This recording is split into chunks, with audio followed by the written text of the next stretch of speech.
Familia, las insólitas imágenes de manifestantes armados entrando por la fuerza al Capitolio Federal sin duda sembraron temor e incertidumbre en muchos de nosotros, pero ¿qué impacto tuvo lo que pasó el miércoles en la sede del Congreso en nuestros hijos?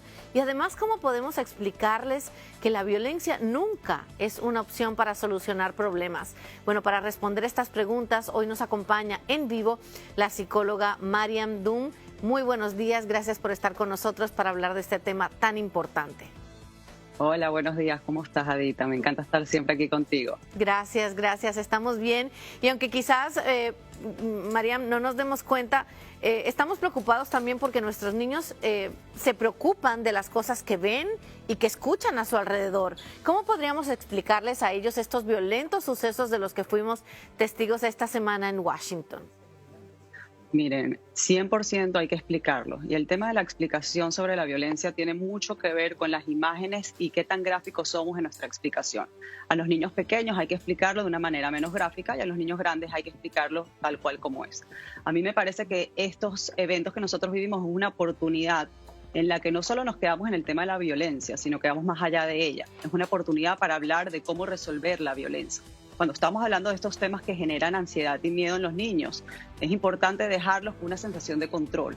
Y la sensación de control tiene que ver con cuál es la oportunidad acá. La violencia versus qué, versus la empatía, versus el respeto, versus la conversación, la negociación. Entonces, explicarles cuáles estrategias podemos utilizar para poder comunicarnos de una manera más sana y sin generar este sufrimiento al final en los seres humanos. Mariam, pero yo pienso que al principio, de entrada, la comunicación con nuestros hijos debe ser fundamental y abierta en todo momento para que puedan ellos entender el paso de la vida. Pero este 2020 fue un año tóxico y repleto de violencia, desde las protestas realizadas en contra de la discriminación racial y también la brutalidad policial, hasta los enfrentamientos políticos entre los simpatizantes de Joe Biden y de Donald Trump. ¿Cómo podemos enseñarle a nuestros niños que la violencia nunca, jamás es la respuesta correcta? Mira, yo creo que eso es tan importante lo que me estás diciendo, porque vivimos en un mundo en que los niños están constantemente viendo violencia a través de los videojuegos, a través de las redes sociales, y no ven las consecuencias reales de la violencia, que termina siendo el sufrimiento. ¿Qué es la mejor estrategia? La historia. La historia.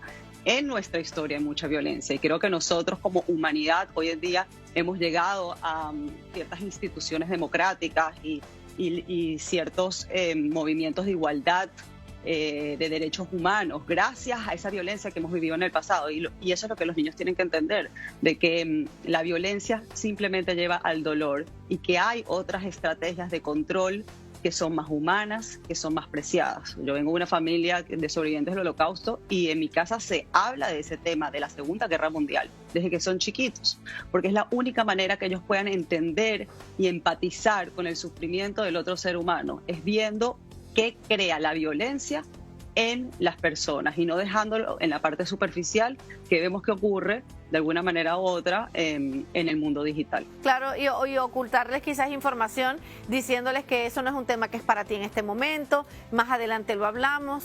Cuando un niño te hace una pregunta, es importante responderle claramente sobre lo que te está preguntando, de manera que entienda, pero que sí haya ese diálogo, porque entonces alguna curiosidad tiene. Pero también porque es importante infundirles respeto a nuestros hijos. Mira, el respeto para mí tiene dos componentes espectaculares. El primero tiene que ver con la convivencia. Y la realidad es que a nivel animal humano se nos hace muy difícil tolerar las diferencias. Y si vemos los animales al final, los seres humanos somos tan diversos, hay tanta diversidad en nosotros, no solamente a nivel físico, sino también a nivel de comportamiento. Entonces, para poder lograr la convivencia, hay que lograr la tolerancia y eso es por medio del respeto. Y también creo que el progreso está muy ligado al respeto, eso hay que explicarlo. O sea, vemos las ciudades más maravillosas del mundo, están llenas de diversidad. Entonces, creo que el respeto es las cosas fundamentales que tenemos que seguir educando, porque es una cuestión de educación. No pensar, el ser humano simplemente no sale respetuoso. Claro, uno tiene que hablarlo constantemente. Podemos no estar de acuerdo con las ideologías o con la manera de pensar de otra persona, pero sí podemos respetarla y darle valor a cada una de las maneras de pensar de todos. Fíjate que la mayoría de nuestros niños, Mariam, yo pienso que quizás no leen periódicos y muchos de ellos no miran la televisión, pero indudablemente algo que yo pienso que sí hacen es estar pendiente de las redes sociales, que son su principal fuente de información. El problema es que todo lo que se publica en Internet no necesariamente es la verdad. ¿Cómo podemos entonces ayudar a nuestros hijos a que entonces filtren ese contenido que reciben a través de los celulares y a que también nos hagan parte de esa conversación con ellos cuando leen algo en ellas? Mira, yo hablo mucho de eso en mis redes sociales, el tema de las noticias falsas. Sabemos que las noticias falsas viajan 6 veces más rápido que las noticias reales. Y las noticias mixtas es lo más complicado, porque al final tú te crees un poco lo que está pasando, pero tiene un componente novedoso, un componente extremo, entonces la gente termina compartiendo información que te asombra y no información real.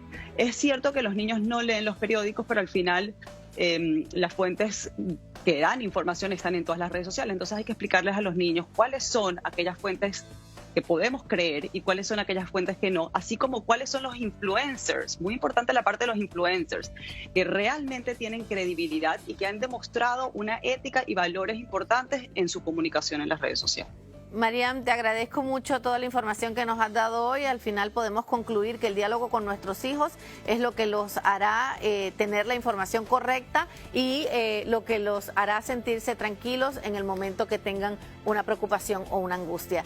Buen día para ti, un abrazo muy grande y ojalá que pronto estaremos de regreso conectándonos contigo. Pero ahora vamos con Chef Oropesa para conocer los beneficios de esos alimentos que comemos.